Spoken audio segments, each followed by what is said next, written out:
యెహోషువ గ్రంథము 1వ అధ్యాయము 9వ వచనము. నేను నీకు ఆజ్ఞ ఇచ్చినాను కదా, నిబ్బరము కలిగి ధైర్యముగా ఉండుము, దిగులు పడకము, జడియకము. నీవు నడచు మార్గం అంతటిలో నీ దేవుడైన యెహోవా నీకు తోడై ఉన్నాడు. ఆమేన్.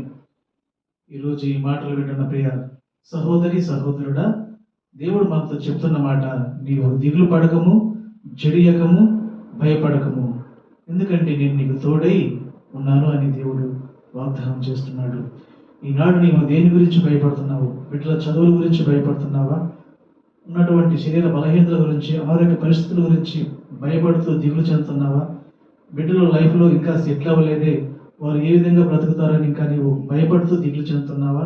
అయితే దేవుడు నీతో చెప్తున్న మాట, నీ బిడ్డలను దేవుడు త్వరలోనే స్థిరపరుస్తాడు. త్వరలోనే ఆ బిడ్డలకు ఉన్నతమైన భవిష్యత్తును అనుగ్రహిస్తాడు. ఎందుకంటే మన దేవుడు సామాన్యుడు కాదు. ఎందుకంటే ఆయన ఐశ్వర్యవంతుడు, ఆయన శ్రీమంతుడు. ఆయనకున్న ఐశ్వర్యం చొప్పున ఆయన మన ప్రతి అవసరాలు తీరుస్తాడు, ప్రతి అక్రత తీరుస్తాడు. కాబట్టి ఏనాడు కూడా మనము దిగులు చెందడానికి కానీ, భయపడటానికి కానీ, కలత చెంది నిరాశ నిస్పృహకుండా వెళ్ళటం కానీ జరగకూడదు. ఎందుకంటే దేవుడి మీద మనం నమ్మకం ఉంచినట్లయితే ఆ దేవుడు సామాన్యుడు కాదు. కాబట్టి మనం ఎప్పుడు కూడా దేవుడి మీద ఆధారపడి బ్రతకాలి. ఈనాడు మనందరితో దేవుడు చెప్తున్న మాట, భయపడకుడి, భయపడకుడి, భయపడకుడి అని. బైబిల్లో 365 సార్లు దేవుడు చెప్తూనే ఉన్నాడు భయపడకుడి అని. ప్రతిరోజు మనతో చెప్తున్న మాట భయపడకుడి అని. ఈనాడు ప్రతి విషయంలో మనము భయపడుతున్నాము అంటే మనము దేవుడు చేసిన వాగ్దానాన్ని నమ్మటం లేదు, ఆయన చెప్పిన మాటలను మనము విశ్వసించడం లేదు. కాబట్టి మనం దిగులు గుండా, భయం గుండా వెళ్తున్నాము.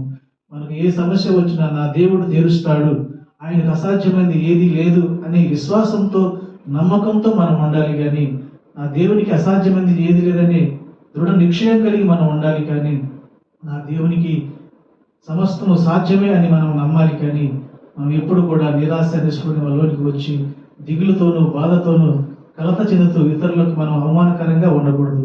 మనం నిజమైన క్రైస్తవులుగా జీవిస్తున్నప్పుడు ఇతరులు మనల్ని చూసి దేవుని నమ్మే విధంగా మనం జీవించాలి.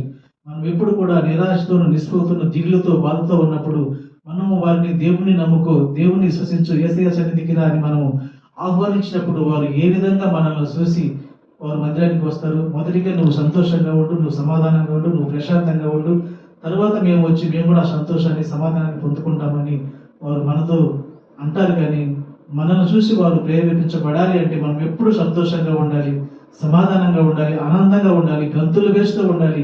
ఎన్ని ఉన్నప్పటికీ, ఎన్ని సమస్యలు ఉన్నా, అప్పులు ఉన్నా, అనారోగ్య పరిస్థితులు ఉన్నా, బాధ ఉన్నా, కలత ఉన్నా,